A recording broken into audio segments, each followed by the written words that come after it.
Hello friends, very good morning, very good afternoon and very good evening to all of you. Friends, आज हम लोग optical isomerism start करेंगे। पिछला video था मेरा ज्योमेट्रिकल आइसोमेरिज्म पे, जिसमें मैंने आपको cis form, trans form, E and Z nomenclature, syn और एंटी बताया। ऑप्टिकल आइसोमेरिज्म का कम से कम 2 वीडियोस आएगा मेरा, क्योंकि इसका टॉपिक लंबा है ऑप्टिकल आइसोमेरिज्म। आज मैं कुछ बेसिक्स बता रहा हूँ ऑप्टिकल आइसोमेरिज्म है क्या। ठीक है, जो नेक्स्ट वीडियो आएगा ऑप्टिकल आइसोमेरिज्म का बेटा, तो कुछ ज्यादा वीडियोस आएंगे ऑप्टिकल आइसोमेरिज्म के। टॉपिक लेंदी है थोड़ा ये, ठीक है, और बहुत ज्यादा इंपॉर्टेंट टॉपिक है ऑप्टिकल आइसोमेरिज्म। सुनना, तो बोला गया है ऑप्टिकल आइसोमेरिज्म में मॉलिक्यूलर फॉर्मूला सेम होता है। ऑप्टिकल आइसोमेरिज्म में क्या बोला गया है? मॉलिक्यूलर फॉर्मूला सेम होता है। Molecular formula is same. जितने भी आइसोमेरिज्म पढ़े बेटा, सबका मॉलिक्यूलर फॉर्मूला सेम था। दूसरा, स्ट्रक्चरल फॉर्मूला भी सेम होगा। स्ट्रक्चरल फॉर्मूला भी सेम होगा। फॉर्मूला इज सेम किसमें? ऑप्टिकल आइसोमेरिज्म में। थर्ड बोल सकते बेटा, इसका फिजिकल एंड केमिकल प्रॉपर्टीज भी same. Physical and chemical properties is same. Chemical properties is same. Physical properties और केमिकल प्रॉपर्टीज भी क्या होगा बेटा? Same. Fourth one is very important, nature of light के रेस्पेक्ट में होता है ऑप्टिकल आइसोमेरिज्म। किसके रेस्पेक्ट में? लाइट के रेस्पेक्ट में। ठीक है, तो जो मतलब इसका जो लाइट का जो नेचर होगा, nature of light is polarised. Nature of light is polarised. बताऊंगा क्या होता है पोलराइज्ड। ठीक है, मतलब मान लो कोई ए बी सोर्स है, तो इनका जो लाइट का सोर्स आएगा ए डैश बी डैश, तो लाइट के सोर्स को अफेक्ट करता है optical isomerism. Molecular formula same, structure formula same, physical और केमिकल प्रॉपर्टी सेम। किसको अफेक्ट करेगा optical isomerism? Nature of light को। ठीक है, इसी को हम लोग बोलते हैं ऑप्टिकल आइसोमेरिज्म। तो अब सुनो ध्यान से, कैसे इफेक्ट करेगा। एक नॉर्मल लाइट है बेटा, this one is normal light. बहुत सारे सोर्स निकलते हैं यहां से। जब इन नॉर्मल लाइट को एक नाइकोल प्रिज्म से पास किया गया, और सुनना, नाइकोल प्रिज्म कैल्शियम कार्बोनेट का बना होता है। किसका बना होता है? कैल्शियम कार्बोनेट का। एक नॉर्मल लाइट था, उसको नाइकोल प्रिज्म से पास किया गया। मतलब जो नॉर्मल लाइट है ना, वो अनपोलराइज्ड लाइट है। क्या है? Unpolarised light. इसको नाइकोल प्रिज्म से पास किया गया। जब लाइट को नाइकोल प्रिज्म से पास किया गया बेटा, तो एक मिला पीपीएल। क्या मिला? पीपीएल। इसको बोलते हैं plane polarised light. Plane polarised light, PPL. जब नाइकोल प्रिज्म से पास हुआ तो क्या मिला? पीपीएल। अगेन पीपीएल के बाद एक हम लोग ट्यूब लेते हैं यहाँ पे बेटा। ट्यूब का नाम है पोलारीमीटर ट्यूब। इंस्ट्रूमेंट होता है एक पोलारीमीटर ट्यूब, और इसके अंदर में सॉल्यूशन सब होते हैं बेटा। ठीक है, जब लाइट इस ट्यूब से पास हो जाता है, सुनना ध्यान से, इंपॉर्टेंट बात हो रहा है यहाँ पे। अब जब लाइट इस ट्यूब से पास हो जाता है, तो लाइट का 2 सोर्स मिलता है, एक क्लॉकवाइज में और एक एंटी क्लॉकवाइज डायरेक्शन में। एक क्लॉकवाइज डायरेक्शन मिलेगा और दूसरा मिलेगा बेटा anti clockwise direction. Clockwise direction में क्या होता है बेटा? डेक्स्ट्रो रोटेटरी का फॉर्मेशन होता है। एंटी क्लॉकवाइज डायरेक्शन में लेवियो रोटेटरी का फॉर्मेशन मिलता है। तो हमें इनसे क्या रिजल्ट मिला? सुनना ध्यान से, रिजल्ट को समझो। क्या रिजल्ट मिला? रिजल्ट्स के लिए बोलेंगे हम, क्या क्या रिजल्ट्स देखिए इसमें। पहला, आपको एक अनअफेक्टेड पीपीएल मिला। जो अनअफेक्टेड पीपीएल होता है ना बेटा, सुनो, ऑप्टिकल आइसोमेरिज्म होता है एक ऑप्टिकली एक्टिव सब्सटेंस और एक होता है ऑप्टिकली इनएक्टिव सब्सटेंस। एक ऑप्टिकली एक्टिव और एक होता है ऑप्टिकली इनएक्टिव। बताएंगे सब अभी। अभी आप सुनो, अगर अनअफेक्टेड पीपीएल होगा तो सब्सटेंस होता है optically inactive. Optically inactive, optically inactive बोलेंगे। क्या बोलेंगे? Optically inactive. लिख दो यहां पे, ऑप्टिकली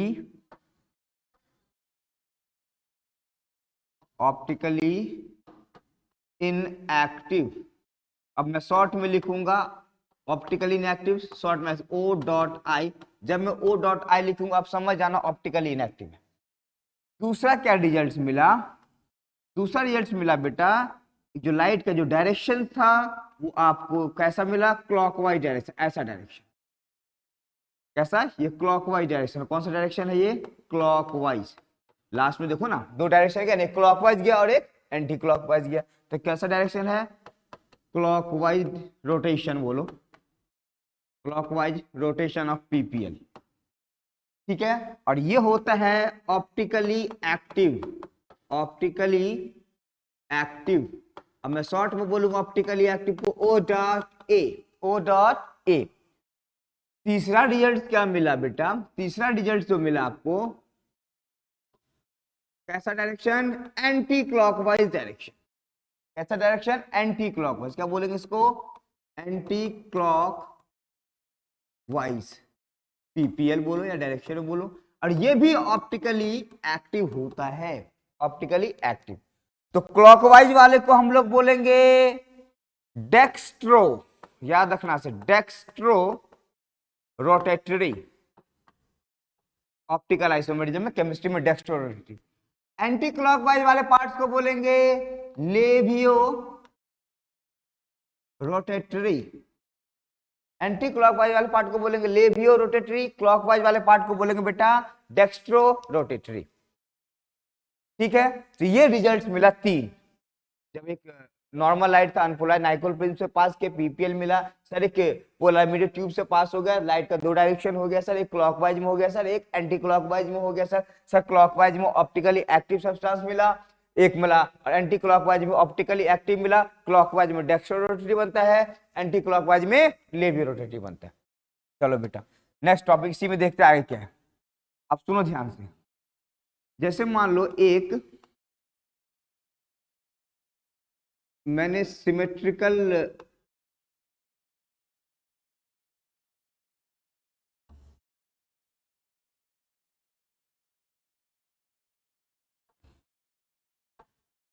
एक सिमेट्रिकल कंपाउंड्स ले रहा हूं। सिमेट्रिकल, सुनना ध्यान से, बिल्कुल सिमेट्रिकल, बिल्कुल सिमेट्रिकल है। ठीक है, अब बोला गया यहां से पीपीएल, पीपीएल पास किया, मतलब प्लेन पर लाइट, जब लाइट पास किया तो ये इधर का चला गया, वो क्या है? ये सिमेट्रिकल। क्या है ये बेटा? सिमेट्रिकल। ठीक है, एक पीपीएल लिया और एक सिमेट्रिकल कंपाउंड से लाइट को क्या किया? पास किया, तो ये नीचे की तरफ बेंड कर गया। नीचे की तरफ क्या हो गया? बेंड। मतलब ये आपको देगा अनअफेक्टेड पीपीएल। मतलब सिमेट्रिकल वाले क्या देंगे? कैसा पीपीएल? Unaffected PPL. अगर आप अनसिमेट्रिकल ले लो, कोई यहाँ है, कोई यहाँ बड़ा है, कोई छोटा, इससे बड़ा, इससे पीपीएल पास हो गया, तो ये आपको क्या करेगा? पीपीएल को अफेक्ट करेगा, बोलेंगे अफेक्टेड पीपीएल। तो कौन अफेक्ट करता है पीपीएल को बेटा? अनसिमेट्रिकल। कौन अफेक्ट नहीं करता है? सिमेट्रिकल। किसको? पीपीएल। तो एक वर्ड आ रहा है इसमें बेटा, बहुत इंपॉर्टेंट वर्ड है, सुनना, बहुत ज्यादा काम आएगा। कायरल कार्बन, और बोल सकते हैं कायरल सेंटर। बड़ा इंपॉर्टेंट और मजेदार टॉपिक है ये, कायरल कार्बन और कायरल सेंटर। कैसे समझेंगे? कोई कंपाउंड कायरल है या कायरल कार्बन है या कायरल सेंटर है। तो बोला गया है कार्बन के पास, सुनना ध्यान से, कार्बन के पास चारों ग्रुप डिफरेंट होंगे। कार्बन के पास चारों ग्रुप डिफरेंट होगा, उसी को बोलेंगे कायरल कार्बन। ठीक है, और कार्बन sp3 हाइब्रिडाइज्ड होना चाहिए।